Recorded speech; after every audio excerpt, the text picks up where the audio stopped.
स्वागत है आपका हमारे YouTube चैनल हॉली अकेडमी में। आज हम लोग देखने जा रहे हैं इनकम टैक्स के बारे में। एक्चुअल में इनकम टैक्स है क्या, इसको देखने से पहले हम लोगों को ये जानना होगा कि कर कितने प्रकार के होते हैं, टैक्स कितने प्रकार के होते हैं। तो सबसे पहला जो टैक्स होता है वो होता है प्रत्यक्ष कर, जिसको हम लोग इंग्लिश में डायरेक्ट टैक्स कहते हैं। और दूसरा टैक्स होता है अप्रत्यक्ष कर, जिसको इनडायरेक्ट टैक्स कहा जाता है। डायरेक्ट टैक्स में क्या क्या आता है, इसके लिए एक डेफिनेशन ये दिया गया। इन करों को प्रत्यक्ष रूप से किसी आय अथवा संपत्ति के आधार पर वसूल किया जाता है, जैसे आयकर यानी इनकम टैक्स, संपत्ति कर, निगम कर, उपहार कर इत्यादि। और प्रत्यक्ष कर जो है, इन करों को वस्तुओं अथवा सेवाओं में मूल्य के आधार पर वसूला जाता है, जैसे वस्तु एवं सेवा कर, जिसको इंग्लिश में जीएसटी कहते हैं, उत्पादन शुल्क, सीमा शुल्क इत्यादि। प्रत्यक्ष कर जिस व्यक्ति के द्वारा चुकाया जाता है वही उसका भार भी वहन करता है, लेकिन अप्रत्यक्ष कर को जिस व्यक्ति के द्वारा चुकाया जाता है वह कर का भार अन्य व्यक्ति के ऊपर डाल सकता है, जैसे वस्तु और सेवा कर का भुगतान किसी बिक्री पर विक्रेता या सेवा प्रदाता के द्वारा सरकार को किया जाता है, लेकिन इसकी राशि बिल में जोड़ दी जाती है तथा क्रेता या उपभोक्ता द्वारा इसका वास्तविक भुगतान किया जाता है।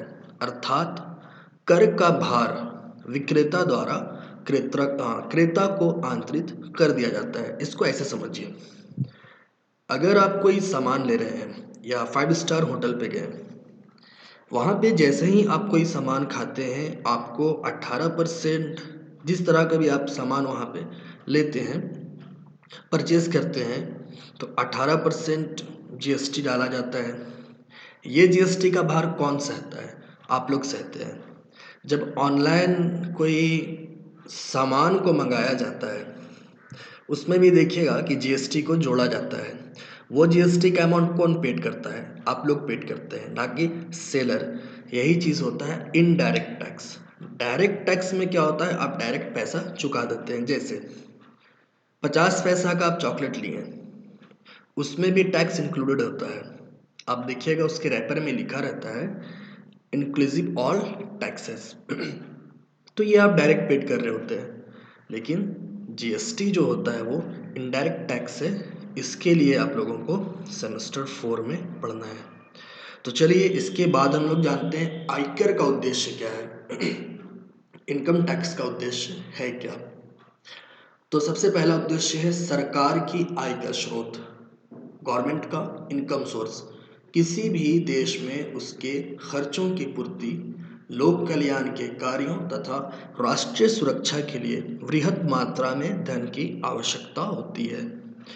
कर सरकार की आय का सबसे बड़ा स्रोत होता है। सरकार की करों से आय में आयकर का एक बड़ा भाग होता है। ये लाइन क्लियर हो गया होगा आप लोगों को कि सरकार का जो मेन सोर्स है इनकम का वो इनकम टैक्स ही है। दूसरा है राष्ट्रीय लक्ष्यों की प्राप्ति। देश की सरकार अपने विभिन्न कार्यक्रमों का संचालन करने के लिए आयकर का सहारा लेती है। यथा प्रारंभिक शिक्षा तथा उच्च शिक्षा को प्रोत्साहित करने के लिए सरकार द्वारा विशेष उपकर लगाया गया है। पूर्व में कारगिल युद्ध के समय भी इसी प्रकार धन उपलब्ध कराया गया था। अभी भी अगर कहीं पे रोड बनाना हो, नया हॉस्पिटल बनाना हो, तो भी सरकार इनकम टैक्स के पैसा से ही वो सब काम करती है। यही राष्ट्रीय लक्ष्यों की प्राप्ति में आता है। तीसरा है आर्थिक विकास को प्रोत्साहित करना। चौथा है बचत और निवेश को नियंत्रित करना। ये बहुत इंपॉर्टेंट पॉइंट है। एक्चुअल में हम लोगों को थोड़ा आगे देखना है। कर का जो स्रोत है, इनकम का जो स्रोत है, उसके बारे में हम लोगों को देखना है। इसलिए उद्देश्य को बस पॉइंट वाइज हम लोग करते जा रहे हैं। घरेलू उद्योगों को प्रोत्साहन देना, घरेलू उद्योग आप लोग जानते हैं। उसके बाद है सामाजिक विषमताओं को कम करना। यह सामाजिक विशेषता क्या है? तो भारत में आयकर की दर प्रगतिगामी रखी गई है। इस व्यवस्था में धनवानों को अधिक कर चुकाना होता है तथा कम धनवानों को अपेक्षाकृत कम कर, निर्धन वर्ग को आयकर से मुक्त रखा गया है। ठीक है, ये लाइन क्लियर हो गया होगा। सामाजिक विषमताओं को कम करना कि जो ज़्यादा अमीर है वो ज़्यादा टैक्स चुकाएगा, जो उससे थोड़ा कम धनवान है वो कम चुकाएगा, और जो गरीब है वो कर नहीं चुकाएगा। नेक्स्ट हम लोगों का है पूंजी निर्माण, और उसके बाद है मूल्य स्थिरता। ये मूल्य स्थिरता क्या है? सरकार अर्थव्यवस्था में मूल्य की स्थिरता लाने के उद्देश्य से भी आयकर को प्रयोग करती है।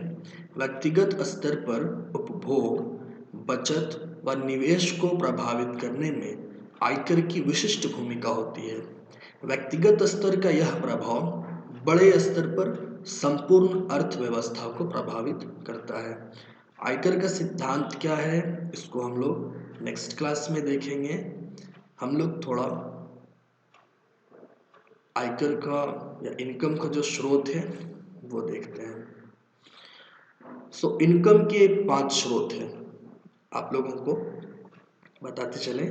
इनकम के 5 स्रोत हैं, और वो स्रोत कौन कौन से हैं इस पे अभी हम लोग चर्चा करने वाले हैं। सो पहला होगा स्रोत में, ठीक है, हम लोग पहुंच गए आय का वर्गीकरण। इस पे हम लोग थोड़ा चर्चा करते हैं। आयकर का केंद्र बिंदु आय ही है, लेकिन आयकर अधिनियम में इसकी कोई स्पष्ट परिभाषा नहीं दी गई है। तथापि उन मदों का विवरण दिया गया है, यानी कि उन आइटम्स का विवरण दिया गया है जो आयकर में आते हैं, जिन्हें आय की श्रेणी में रखा जाता है। वेतन, मजदूरी, किराया, ब्याज, आयगत तथा पूंजीगत लाभ, फीस, अनुदान, रॉयल्टी, वसूली आदि अनेकों मदों की आयों को इसमें सम्मिलित किया जाता है। यह आय मौद्रिक अथवा अमौद्रिक, अमौद्रिक का मतलब बस अनुलाभ भी कहा जाता है।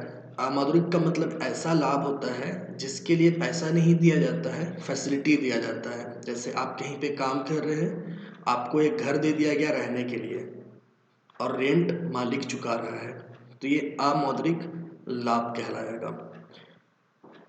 प्रकृति की हो सकती है। आयकर की दृष्टि से नैतिक व अनैतिक किसी भी प्रकार से अर्जित आय को आयकर निर्धारण के लिए प्रयोग किया जाता है।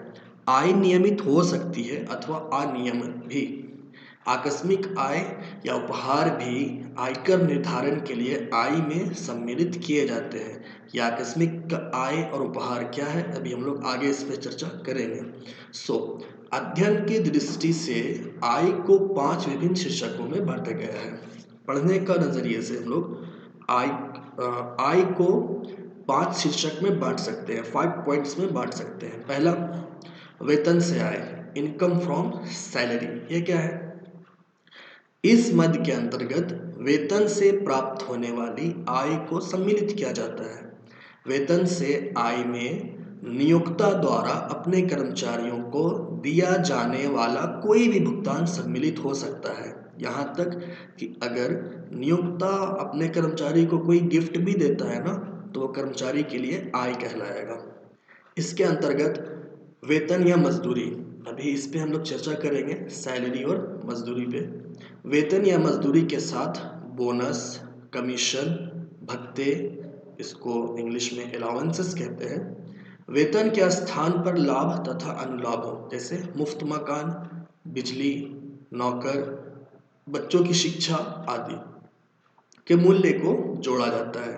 कर्मचारियों को सेवानिवृत्ति अथवा निष्कासन पर मिलने वाली राशि, अवकाश नकदीकरण, ग्रेच्युटी, पेंशन, एक मुश्त राशि, भविष्य निधि फंड को भी इसी आय के प्रावधानों में रखा गया है।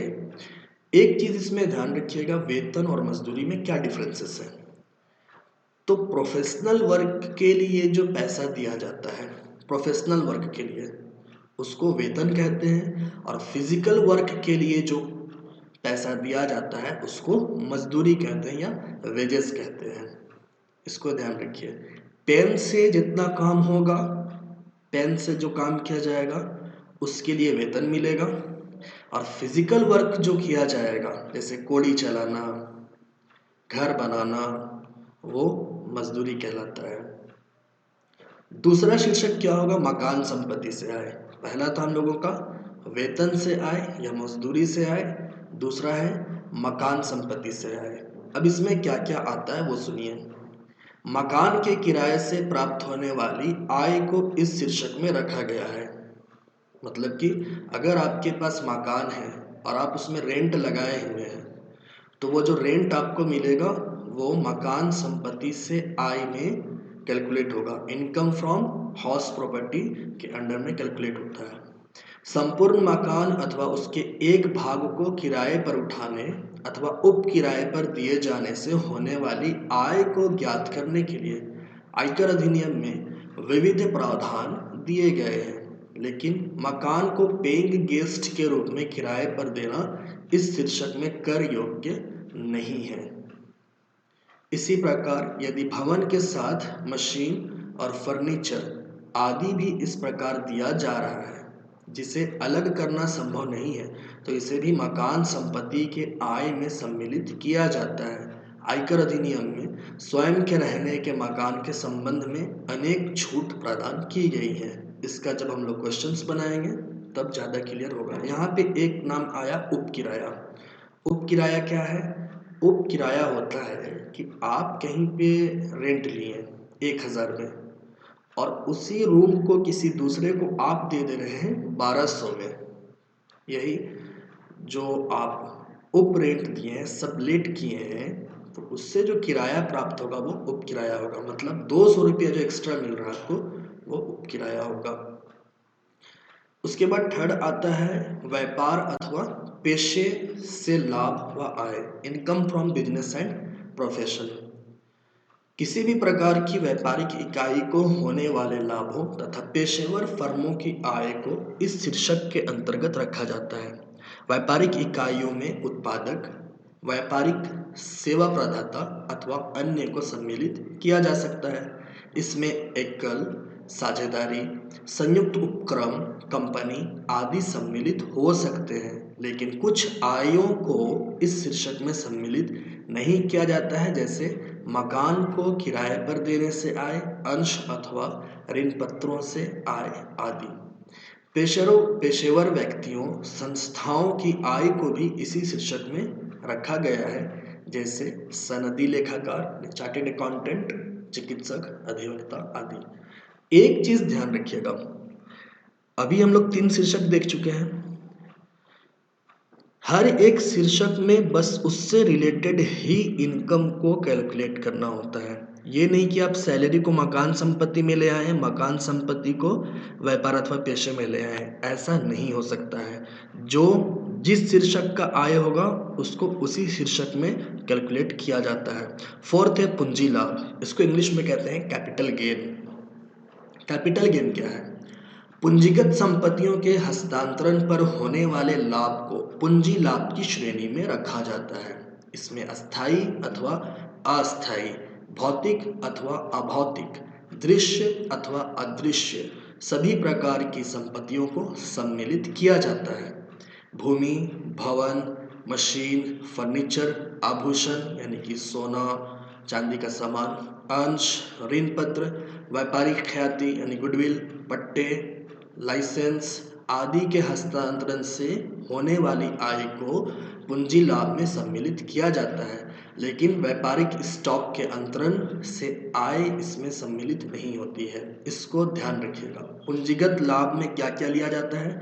अगर आप कोई बिल्डिंग बेच देते हैं तो उसका कैलकुलेशन हम लोग कैपिटल गेन में करेंगे। अगर आप कोई ज़मीन बेच रहे हैं तो उसका कैलकुलेशन हम लोग पूंजी लाभ का शीर्षक में करेंगे कैपिटल गेन में। फर्नीचर बेच रहे हैं, सोना का सामान बेच रहे हैं, चांदी का सामान बेच रहे हैं, अंश बेच रहे हैं, ऋण पत्र बेच रहे हैं और खरीद रहे हैं, तो इसका कैलकुलेशन हम लोग पूंजी लाभ में ही करेंगे। ये हम लोग का चौथा शीर्षक है। और एक लास्ट शीर्षक होता है अन्य स्रोतों से आय।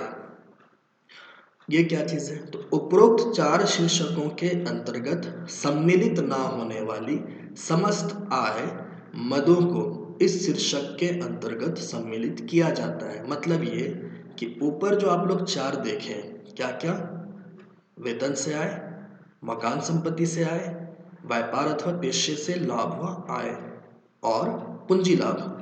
इन चारों शीर्षक से हट करके किसी भी तरह का इनकम होगा वो हम लोगों का अन्य स्रोतों से आय में कैलकुलेट होगा।